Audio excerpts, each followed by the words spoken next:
Not everybody loves it, not everybody respects it, but by God, with the size of the boomstick that this thing carries around, everybody fears it. The rare stupidly brave or bravely stupid mech warrior that doesn't often isn't around long enough to regret that mistake, because when you run around a corner and come face to face with a hunchback, I think the only real choice is to hit brown alert and pray you score a lucky cockpit shot before the lopsided terror fires back and eviscerates you. The topic of the day, as voted by the channel members, which is why I was bugging you to record this, because we really need to get it on. I've already been like I've already put this video on the back burner for like 2 weeks. We need to move. We got another 6 days in the month. No, we need to. Okay, it's 6 more days for me to procrastinate, and I'll get it out on the very last day. But I would like to get it done ahead of time, so I'd like more procrastinating time, please. Oh, you want the second phase of procrastination time instead of the first phase? Yes, of course. But like I was trying to say, this was voted on by the channel members. They've decided we're covering the Hunchback, a mech spread around the very bedrock, the very arteries of the community itself, kind of like cholesterol, and a mech that has hilarious. We only play Java Edition here, man. What? You said spread around the bedrock. We only play Java Edition here, sir. I like how it took you a solid like 10 seconds to jump in with that joke, even though that was like easily only 3 brain cells at the most that it took for you to make that. Thank you. Look, all right. I'm trying to get something else working on the computer, all right? You complain about these videos going over every single time. I had a Tylenol, okay? Shut up! So today we'll be covering the history of the mech, its stats, some alternate variants, how it became such a prominent mech, and of course we'll be going over Hunchington's disease, the extremely common illness that's contracted by almost all long-term hunchback pilots. I'm also going to be wrapping in the 2C in this video since I don't think it has enough to really distinguish it for its own videos besides some clan shenanigans. But before we get into things, generic greetings and welcome to Science Insanity, a channel dedicated to bringing my love of sci-fi in all its forms to you, the viewer. Along for the ride and filling in as my co-host, content fodder, and Shanghai's sidekick is Steve. Introduce yourself. Hello, I am Steve. He's so happy to be here, you can tell. Absolutely. 100%. It's the highlight of my week, actually. Man, your life must suck. It's only trapped down here in the basement, okay? Well, that's a problem that will never be fixed. Anyways, with that, let's begin. To start with, the Hunchback is one of many, many extreme and kinda silly designs you'll find in Battletech. There was no attempt to balance it out, or make it more versatile, or cover for its weaknesses. It was designed with one singular thing in mind. Outside that niche, it's honestly not really a very good mech. But similar to the urban mech, the Hunchback was designed to bring the most absurdly ridiculous amount of firepower possible to the battlefield, to the point where it's not exactly wrong to describe it as a mech built around a really big gun. It's not fast, it's not tough, it's not mobile, and it's not versatile, but if an enemy walks around a building only to come face to face with a 16-inch gun pointing right back at them, it doesn't really need to be any of those things. It just needs to survive long enough to pull the trigger once. I cast 16-inch high explosive shell. Designed and put into production in the early 2570s, the Hunchback was a reunification war design. Do you remember what the reunification wars were, Steve? It was a war where they tried to reunify some things. Yeah, but do you specifically remember what it was about? Who was fighting it? The people of Battletech in the sphere. God, why do I even ask you questions? So you can get responses like this. It was the Star League, and they joined together, they formed to create peace in their time, and in the name of expanding that peace to everybody else, they declared unilateral war against literally everyone else, and invaded in every possible direction with everything they had. So the Hunchback was commissioned and designed for the newly born Star League as a dedicated brawler and urban terror. Since the Star League expected a lot of brutal city fighting as they sieged down and conquered all the periphery states, having something that could bring an outsized amount of firepower to the battlefield in a small and cheap package would be incredibly useful. Nissan General Industries, because yes, Nissan is around like 1,000 years in the future, won the bid with their Hunchback prototypes. Yep, just like GM and stuff, they're still around. And through their subsidiary company, Komiyaba, began production of the Hunchback 4G. Rolling off the lines in the thousands, the Hunchback found a home in the armies of every great house and the Star League Defense Force itself. Later on, going on to become a favorite of pretty much everyone. Periphery worlds, mercs, planetary garrisons, great house militaries, and more. Everyone loved this thing, and it would go on to sell like hotcakes. But during the reunification war, it found its home in the heavy assault units of the Star League. Early on, the Hunchback wasn't particularly good at operating on the front line. It wasn't slow, but it sure as heck wasn't fast either. It had some overheating issues due to its low heatsink count, and its armor was sufficient, but left a lot to be desired. Kind of similar to the Shadowhawk, as if you got through the armor, it had a tendency to explode, because it carried a decent amount of ammo for that very, very big gun. And by decent amount, you mean like 5 shells, right? Because there's no way we fit more than 5 extra shells on there. I don't remember how many it was, but I think it had like 12 shots for the AC-20, so it was not many. And its entire side was filled with nothing but ammo, but that's not important. Slight issue. Potentially. Only if you get shot at. Simply don't do that, idiot. Simply hide around all the corners. Indubitably. When used alongside heavy and assault mechs, like I said, however, it was an absolutely fantastic addition. Early scout and fast medium waves would meet the enemy, skirmishing, prodding the defenses, doing some damage on the outskirts of a city. Then, when the main assault force would smash into the enemy, the Hunchback got to work. Being a 50-ton medium, mech warriors would often disregard the sensor contact in favor of assault mechs bearing down on them. This let the Hunchback engage of part of small flanking or second line maneuvers. Think like 2 assault mechs, like these big 100-ton monsters, are slugging it out down a road, only for a friendly Hunchie to swing around a nearby intersection and smash a naval shell into the side of the enemy so powerful that it basically rips half their torso off with one shot. The Hunchback worked best when there was bigger, scarier mechs nearby to draw attention, and winding, cluttered terrain for it to flank or close range while obscuring its sensor signature. If it found itself in those circumstances, the Hunchback routinely crippled mechs twice its weight class and had a tendency to erase lighter mechs off the face of the earth. It suffered bad in more open environments, however, with almost entirely short-range weapons, and being a bit of a snail, like I've said, it had a tendency to get kited to death. But when battle conditions were in its favor, my god, could the Hunchback fuck. Like, it was terrifying to meet this thing on the battlefield, especially if you were a lighter mech, like something within its weight category or below. Unfortunately, the Hunchies... My god, can this thing fuck is certainly one of the lines of all time said on this channel. I'm debating whether or not I even want to respond to that, and whether or not I'm going to cut this whole segment out of the video now. You said it, I mean... Yeah, you know what? I guess I'll leave it in. This is the problem of not fully scripting everything, is I wrote that in jot notes, but then just read my jot notes. I believe that's one of the perks of this, actually. I think that's a highlight. So continuing on as if I had said nothing. Unfortunately, the Hunchie's peak was during the Reunification War. Not because it got worse, but mostly because the timeline moved on and the setting adapted. As the Hunchback became more and more infamous, people began to treat the 50-ton mech with much more respect and fear. People started shooting it first because it was a big, fat, easy target. Like, you can look at it. It's like a giant bathtub. And if you took it out of the battle early on, the enemy lost a massive amount of alpha damage for free. And again, like, you could shoot it anywhere. One torso's got the cannon, one torso's got the CT and the engine, the other torso's got the ammo. You shoot it literally anywhere, it kills it, or functionally takes it out of the battle. It no longer will fuck. Shut the... okay.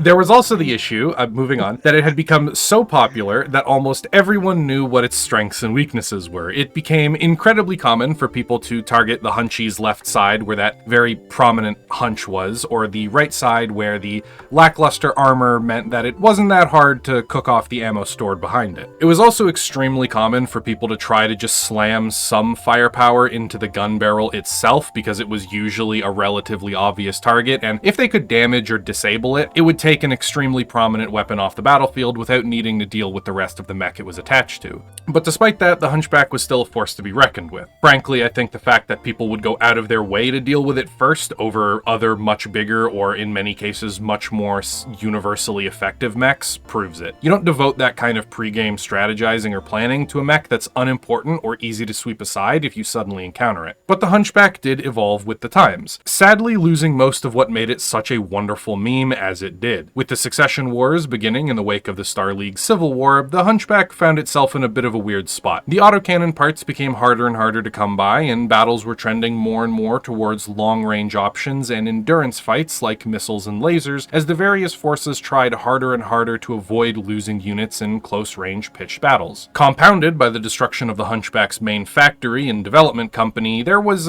quite a bit of an issue keeping supplies and spare parts running, and so the Hunchie started seeing modifications like the swayback, a super common field refit where they stripped the massive gun out of the Hunch and then just slapped in like 10 lasers in there instead. Sometimes they'd add in like multiple long-range missile racks instead and use it more as a fire support mech, since all the free tonnage from the autocannon meant it could boat a lot of other weapons. And part of the reason, like I mentioned, that so many of these refits were conducted was, of course, because the Succession Wars did their thing and nuked every factory, scientist, and engineer in existence, so spare parts and sometimes entire supply chains for weapons just evaporated in atomic fire. I just feel like the lasers wouldn't be that useful on this thing. I mean, with all of its other weaknesses. Well, I mean, you take the ammo out, and then you take the gun out, and then you just put like a shitload of lasers into it. And the Hunch is still a weak spot, because if you destroy the Hunch, then like all the lasers are gone. But you can shield with the other torso now. Just half your body is sacrificial, so, you know, imagine like you're eating 9mm or something, and then you just swing to the side, and you're like, aha, you can shoot my left side instead of my right, because my right hand is what I write with and eat with. Same principle. But it's still slow and everything. I mean, it just doesn't have anywhere near the amount of firepower now. Okay, yeah, but look, this is Battletech, okay? The autocannons don't have very long range. They put a gun that is like 250, maybe 300 millimeters into this thing, okay? It's like a massive, colossally fuck-off mortar. It fires like 240 meters. Adding the lasers in gives it significantly more range than you would expect. That's just how it works, okay? The Hunchback's range may as well be goddamn spring-loaded. It's just one of those Lego launchers. Yeah, like the range is absurdly short, so the lasers are actually quite a bit of a range upgrade.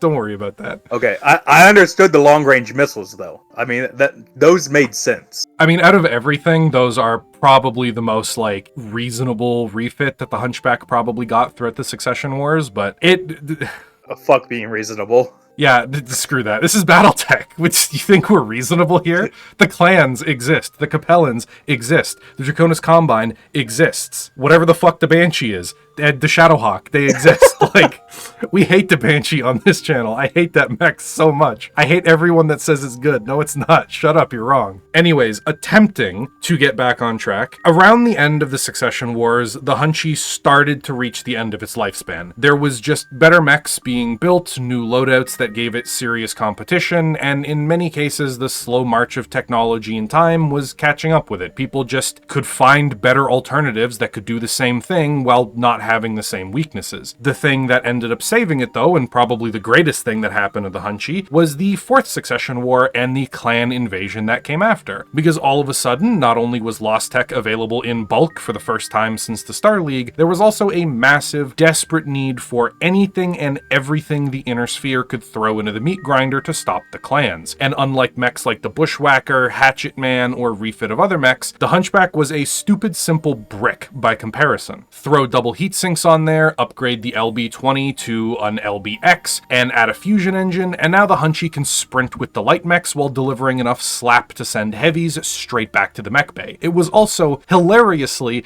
immune to a lot of the issues that other mechs suffered with the upgrades, because it already had them to begin with, so there was no downside. It was all upgrades. Like, adding an XL engine to a mech normally makes it way less survivable, because now, if you lose any of your 3 torsos, you just die. But the Hunchback was already happening. Yeah, it was already happening. It's ammo on one side, gun on the other, engine in the middle. You lose any of them, you're functionally out of the battle. So it didn't matter. The Hunchback with an XL engine just means that it was fast now. And so the Hunchback had more extreme refits than most other mechs during this time as well. Normal mechs adds like a endosteel frame, and they use the extra weight for some heat sinks and extra armor, maybe upgrade a gun from like a 5 to a 10 rating. The Hunchback throws on endo, an XL engine, an advanced cockpit, and a small gyro, just so that they can fit something stupid in the mech, like a 200 millimeter rotary autocannon or something. The Hunchback started as this cheap, effective urban brawler that works with other big, beefy boys. Then over the Succession War, it transitioned into a great fire support platform and occasional dueling mech if it still carried the AC-20. And by the time of the clans, it was this coked out monster that people just threw anything and everything on. Why? Because fuck you, my AC-20 with legs runs over 100 kph. That's why. Die. This thing really fucked thin. Shut up, Steve. I'm gonna revoke your talking privileges. No! Just gonna shoot you. My stupid giant 300mm mortar that can't fire more than 200 meters. My spring-loaded naval gun. I think you're a little bit further away from that than from the basement, sir. I'm not sure it can get here. I'll just demolish the top floor, park it beside the foundation, and then aim it through the floor. It'll be fine.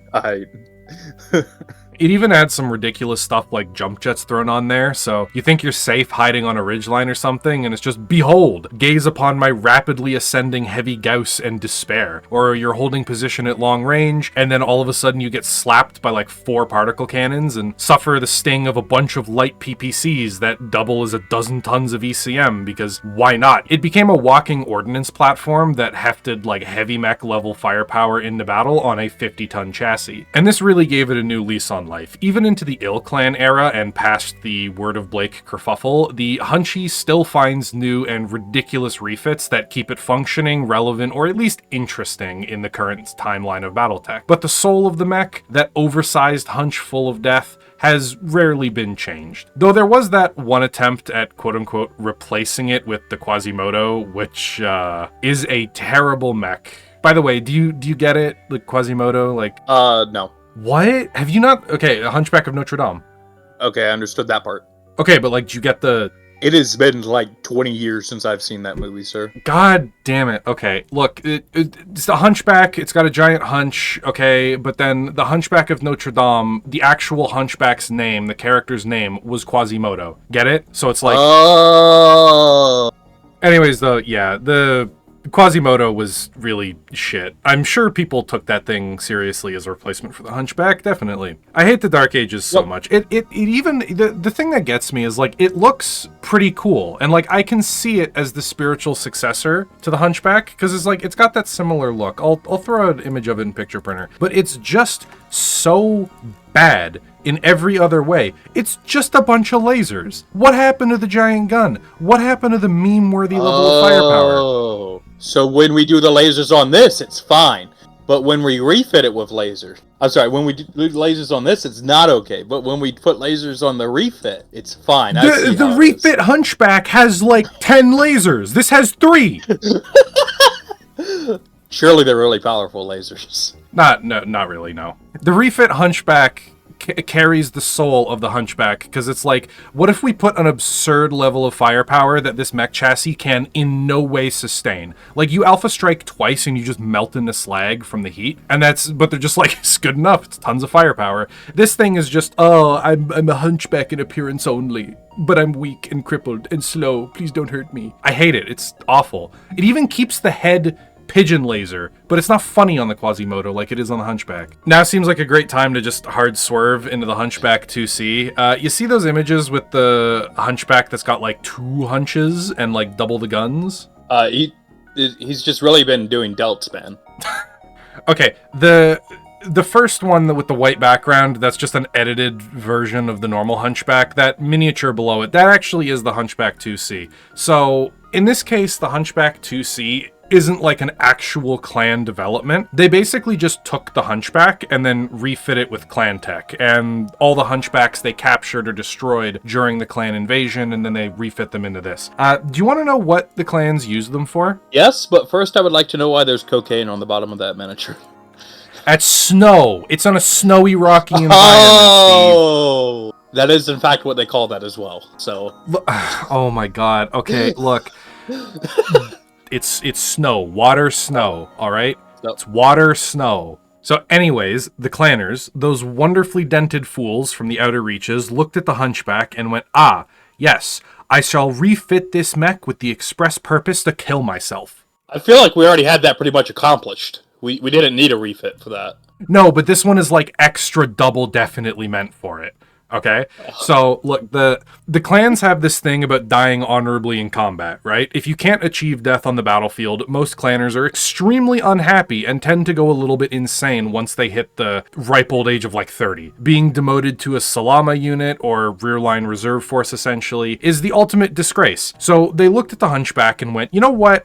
I like this idea. So they stripped almost all the armor off of it to the point where it's literally less armored than a lot of light mechs. They added a second hunch to the other side of the mech, so now it's symmetrical and kind of ruined the whole aesthetic of the Hunchback. And then they quadrupled the amount of firepower on it. The default Hunchie has one AC-20, that big, dumb, stupid autocannon, okay? That's 20 points of damage on tabletop. The 2C has two Ultra 20s. They can be burst fired twice. So that's 80 points of damage with one trigger pull on this thing. And they also filled up like every free space inside of it with ammunition. The entire point of this mech was to put in old, useless, dried up mech warriors so that they could die in glorious battle. The thing was so full of ammo, like I said, and so coupled with lacking armor that they almost never came back alive from missions. The thing had like a 90% fatality rate. But the clanners didn't care. They almost always took at least one enemy mech down with them, and they got to die in glorious battle, so, you know, once the clan invasion started, the 2C became ubiquitous amongst all the clanners. I think there's like a random stat that says it makes up like 5% of all clan mechs or something, which is absurd. There's also a really funny thing with cadets. The clanners call their cadets Sibcos or Sibkin, but I hate clan speak, so I'm going to use the proper real name for it. Anyway, in order for cadets to graduate Mech Warrior School and become full-fledged Mech Warriors, they need to pass a trial of position. Essentially, they go into an arena and 3 enemy mechs will walk out and fight them one-on-one. Since the Hunchie 2C was so good at crippling enemy mechs in one-on-ones because her derm of firepower, a lot of cadets would use it to cheese the hell out of the exam and guarantee at least one rapid kill, then eject or surrender to avoid exploding when the inevitable second guy came around and killed them. This was something a lot of the older clanners did not like because in their mind it devalued the experience or something, or was way easier than they had to do it, or, you know, they walked uphill both directions to get their trial of placement or some through shit. The snow. Oh yeah, definitely. In the middle of a blizzard or a hurricane. They were just old and cranky. They just didn't like that the younger clanners had it easier than they did. Anyways, let's talk about Hunchington's disease. Now, do you want to take a stab at what this is? Because not only is this like a real thing in universe, but it's a real thing in real life. I'm gonna like meme about it, but the Hunchback does things to people's minds. Yeah, does it make them want to hunch over for the rest of their lives? No, okay. So stage 1 of Hunchington's disease is a gradual decline in the pilot's ability to assess danger and respond accordingly. Normally, a person would look at like a stampeding wall of enemy soldiers and be like, oh shit, I gotta get the hell out of the way. But someone with Hunchington's disease is like, oh yeah, I can take that, definitely. And then they would stand up and die immediately. Their ability to recognize like when they're in danger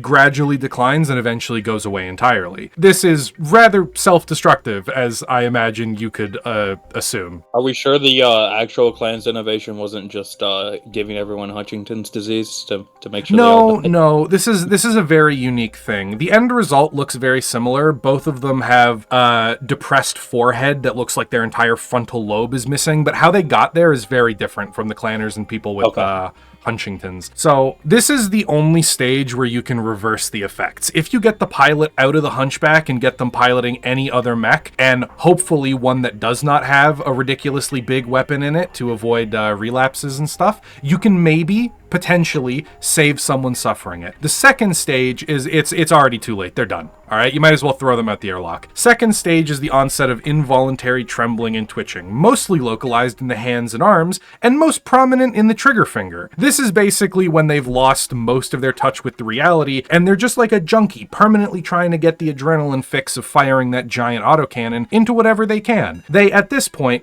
are so gung-ho to run in that Hunchback pilots will just YOLO into the middle of an entire group of enemies because I have my big gun, herder, that's all I need, and they're probably going to get themselves killed. This is mostly where they end up biting the bullet, so to say, and where the problem will self-correct, and then you get a new pilot into the Hunchback. The final stage is, it's amazing that they even got here, but at this point, they are basically brain dead. There is a soup can-sized hole in their frontal lobe. I'm pretty sure their eyes are pointing in different directions, and the only thing they can do is laugh maniacally and scream in joy and terror whenever they fire their giant autocannon and it hits somebody. They are basically just a bot at this point that exists to do nothing but walk forward and fire the big autocannon. Despite me making it ridiculously over the top, is like a real phenomenon phenomena in Battletech's universe, and it's a real phenomena with people that use the mech and aren't experienced with other elements of Battletech, because it's a very, very silly mech. Unlike the Irby, which is painfully slow and genuinely kind of unfun to play with, the Hunchback is very fun. It's got enough speed, enough armor, that kind of stuff, to actually be able to play with it. And so people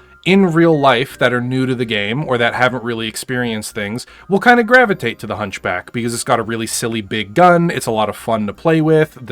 It sounds really cool in the video games, and they'll get overly aggressive with it. They'll put themselves in stupid situations. They'll try and fight enemies way above their pay grade because big autocannon, and then they'll get the shit slapped out of them by like a Warhammer or something that can take that firepower but also dish it back even more. And generally, the Hunchback disease is like a general lack of respect for other mechs and a general lack of understanding of when you're in danger. In universe, it's kind of the same thing, because most Hunchbacks aren't going to be in big frontline combat, or I guess I should say most mech warriors that pilot the Hunchback aren't going to be in big frontline world-shaking conflicts, right? Like the great armies of the successor houses or the clans are not going to be using Hunchbacks often on the front line and putting pilots that they intend to survive a long time in those pilot seats. So you get periphery worlds or pirates or small merc companies that get their hands on a Hunchback, and that's like the only mech that they will ever see that has that level of firepower. So on their periphery world or on their backwater pirate haven, the Hunchback is the king of everything. Like, it'll absolutely shitwreck any other mediums or light mechs that these kinds of poor edge of society people would end up getting their hands on. And it gives the mech warriors that pilot them a really, really false sense of security and superiority, that they're great mech warriors, or that they're really powerful, or that they know what they're doing. And then they'll bite off more than they can chew, and that mercenary company or that pirate group will launch a raid against someone or a group that is way outside their weight class, thinking they can take it, and then they get absolutely shit-stomped by someone that obliterates their oh-so-glorious Hunchback pilot from half a continent away. It's basically, the mech tricks you into thinking you're way hotter shit than you actually are, and you end up getting yourself killed because of it.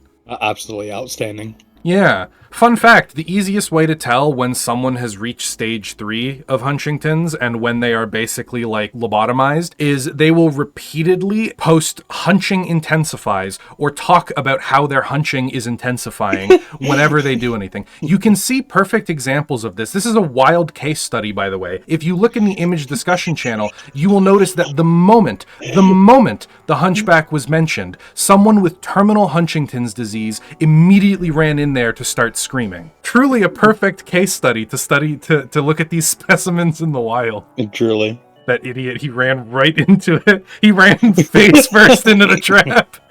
This fool. Anyways, let's talk about the stats a little bit of the Hunchback before we move on to some of the variants that they've made that I think are funny, and then we can end the video off. So the default Hunchback, the one that we all know and love, is a 50-ton medium mech that runs at 64 kilometers per hour and has pretty much no extra peripherals. No jump jets, no case, nothing fancy on it. It's just normal, simple mech. Powered by a Nissan 200 rating engine, it's more than enough to supply power to the 2 medium lasers, 1 small laser located up in the head, as you can see in that little gif there, and the AC-20 in its shoulder. Carrying a few tons of ammunition in its left torso, the Hunchback is a simple, relatively cheap mech. Comes in at about 3.5 million C-bills, which for what you're getting is genuinely pretty impressive. The primary weapon on the Hunchback is a Tomuzuru, I think I pronounced that correctly, AC-20, which is capable of stripping like 1.5 tons of armor off an enemy in a single shot.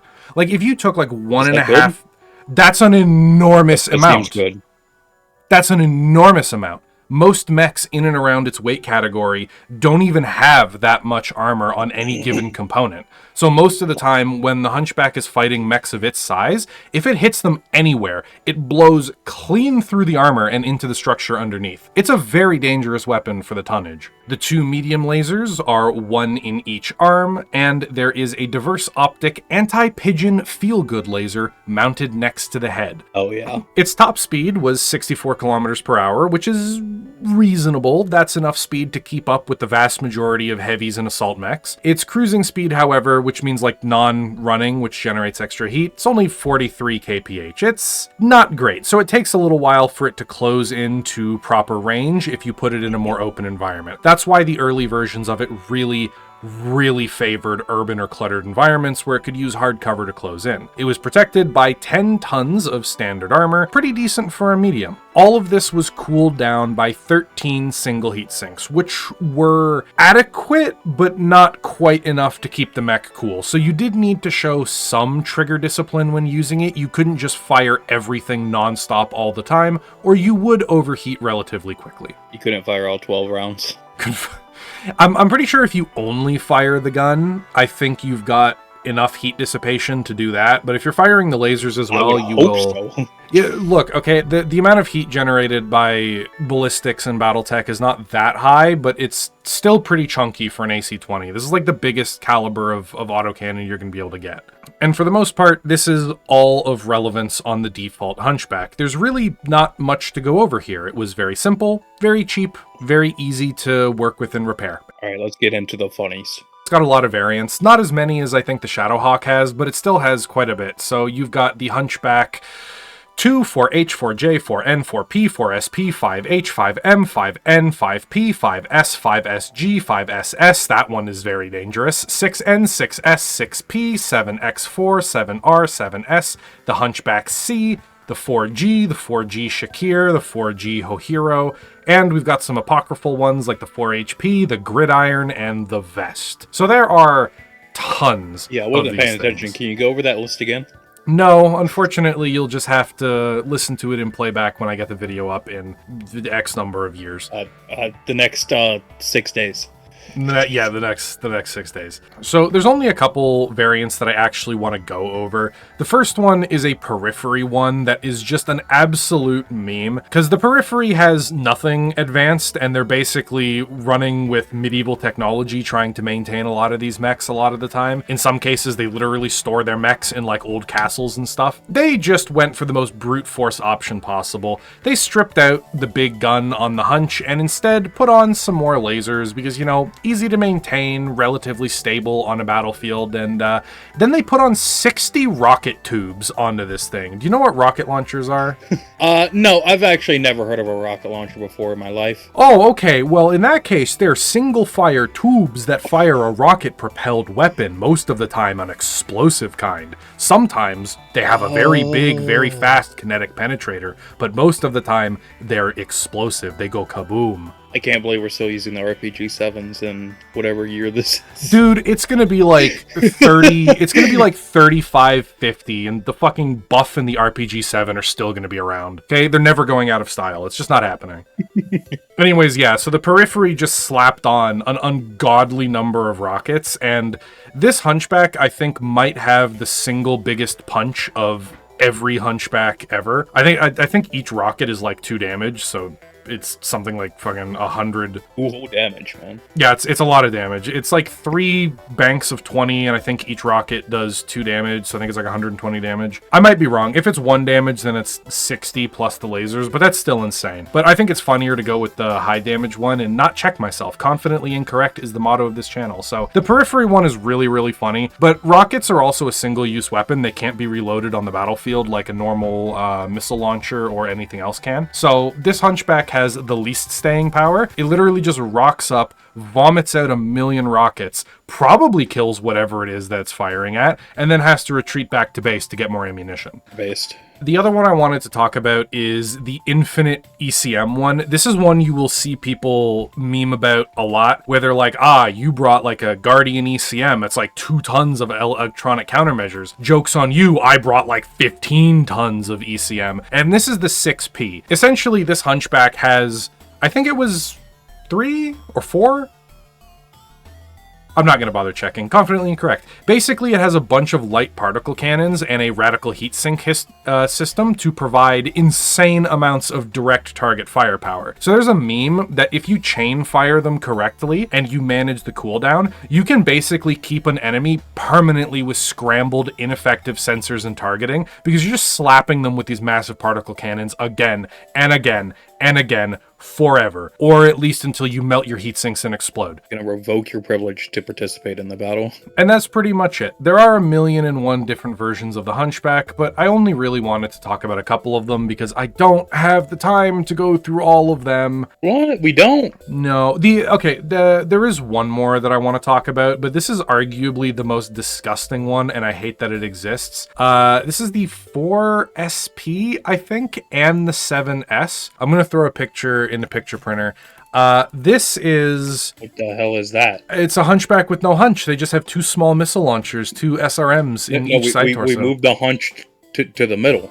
No, there is no hunch in it. That's the cockpit, Steve. Yeah, we moved the hunch to the middle. That was always there. Nope. That was actually the fifth gun, as we went over earlier. There's also this one, which has 6 nipple lasers. What the hell? Anyways, though, that's all there really is for this video. We've come pretty much to the end. Do you have anything else to say before we do the outro? It's hunching time. Proceeds to hunch all over you. My favorite part was where he said it's hunching time and then proceeded to hunch all over the place. Yeah, and I guess public service announcement. If you see anybody excessively posting hunching intensifies, they are probably suffering from a horrible case of Hunchington's disease, and if you want to save your own frontal lobe, do not engage with them. Or, for a public good, chain them down and force them to start using other more reasonable mechs. And that's pretty much it. If you've made it to the end of the video, you're clearly the target audience, or you had a good time so you stayed for the whole ride, so why not leave a like, subscribe, comment down below, do all of that good stuff that helps the channel out, and helps fight back against the YouTube algorithm. If you want to be notified of new releases, ring the bell button, or if you're feeling more generous, you can always join our channel memberships where you throw a few bucks at our Staying Alive fund to get access to videos a day or two early and occasionally vote on what topics get made. This video was voted on by the patrons, so you can blame them for all the cursed garbage that showed up in today's video. The channel members now. Channel... Did I say patrons? Yes. God damn it, I'm still in the... Anyways, to all of the channel members, the coffee vendors, thanks a huge amount to you guys. You're fueling my never-ending war on sleep. The food merchants, making sure that my co-host is well-fed and ready to record, a huge thanks to you guys as well. And to the arms dealers, going above and beyond to supply all the tools and toys you saw in today's video. You guys are responsible for our live study on Hunchington's disease by having provided so many hunchbacks that we were able to get a wide and broad sample size of the effects of this terribly crippling illness across all walks of society. And with that, we're pretty much done. I hope you enjoyed the video. I got nothing else to say. It is now October, which means it's time for something big, mean, green, and very, very silly in the upcoming videos. Goodbye. Have a wonderful day.